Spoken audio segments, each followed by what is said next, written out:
Welcome back to The Explainer. So today we're peeling back the curtain on how modern AI actually gets built.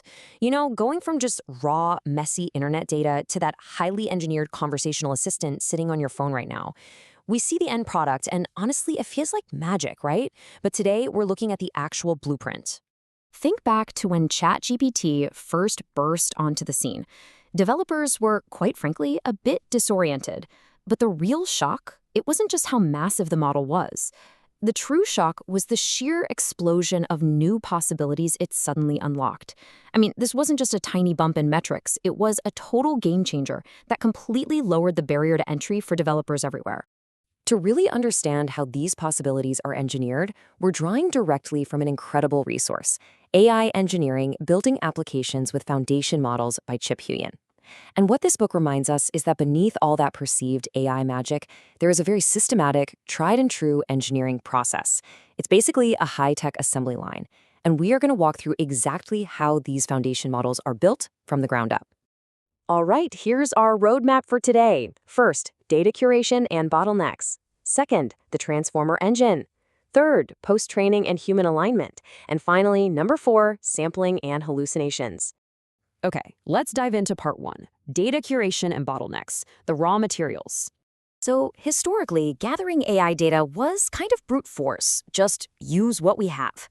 Early on, engineers were literally just scraping Reddit links with, 3 or more upvotes.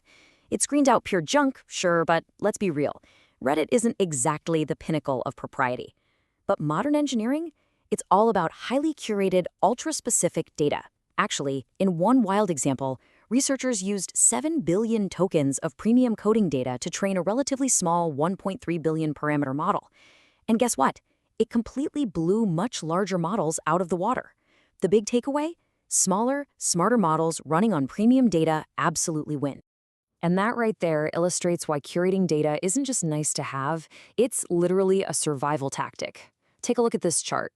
That blue band is the projected growth in data that models are going to need, and the green line is the actual stock of human data left on the internet. Notice where those lines cross? Yeah. Models are incredibly data hungry, and we are facing a very real physical bottleneck. We might actually run out of fresh human internet data in the next few years. So honestly, if you've ever posted anything online, it's pretty safe to assume it's already in an AI's brain. All right, moving on to part 2.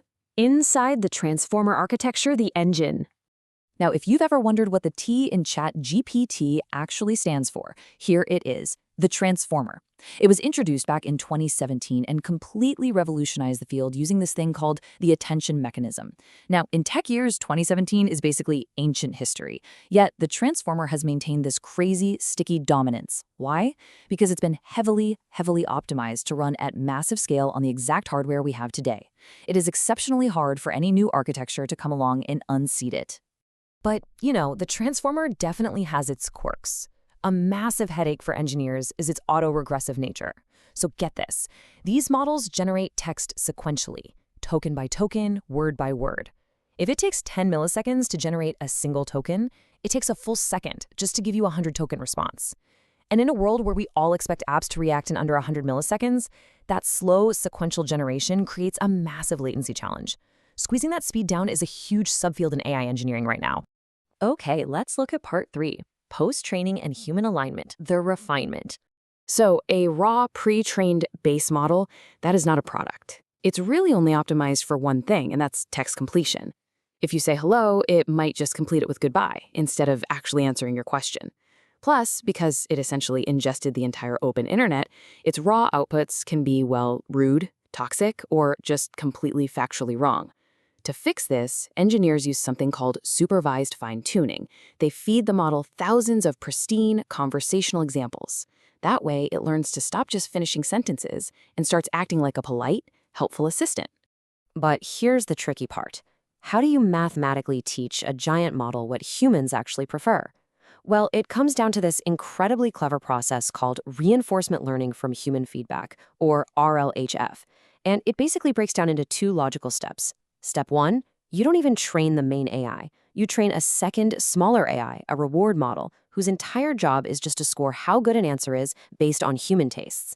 Then, step 2, you let your main foundation model generate responses, and you optimize it to chase those high scores from the reward model, It's wild. You're literally gamifying good behavior for the AI. Of course, AI engineering moves blindingly fast. RLHF is super powerful, and it gives engineers deep flexibility. I mean, it was the secret sauce behind GPT 3.5 and Llama 2. But it's also incredibly complex to pull off. So recently we've seen a massive shift towards simpler methods. Take direct preference optimization, or DPO, which Meta actually switched to for Llama 3. The overarching theme here, relentless optimization. Engineers are constantly looking for ways to get the same or even better human alignment, but with way less engineering headache. Finally, let's wrap up with part 4, sampling and hallucinations, the exhaust. All right, it is time to dispel the absolute biggest myth about AI. A foundation model is not a rigid database of facts. It doesn't go into a hard drive to retrieve an answer for you. Because of its probabilistic nature, it literally computes the probabilities of all possible outcomes for the next token, and then it just selects one. This means the system is inherently random. It's non-deterministic. And you know what? That probabilistic sampling is exactly what makes tools like ChatGPT so creative and so fun and natural to talk to. It's the very reason it doesn't sound like a clunky robot. But that exact same creativity, total double-edged sword. And that leads us to hallucinations. We always tend to think of hallucinations as software bugs, right? Or database errors. But they aren't. They are an inherent, completely escapable byproduct of that probabilistic sampling. Because the model is sampling from probable options instead of fetching hard facts, it can confidently construct outputs that were never seen before in its training data. Now, if you're using AI for creative writing, brilliant. But if you're a lawyer relying on it for case law, like that firm in 2023 that got fined for citing totally fictitious AI-generated cases, yeah, it can be absolutely catastrophic. Which leaves us with this final thrilling question.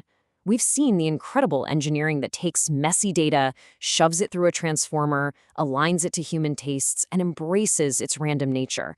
But if we are rapidly approaching the physical limits of human internet data, and our data centers can only draw so much power, how in the world will the next generation of engineers push the boundaries of foundation models?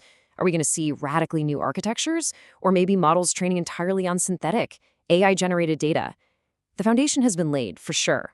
But the true engineering challenge, it's really only just beginning. Thanks for joining me for this explainer, and I hope it sparked your curiosity to dive even deeper into this incredible field.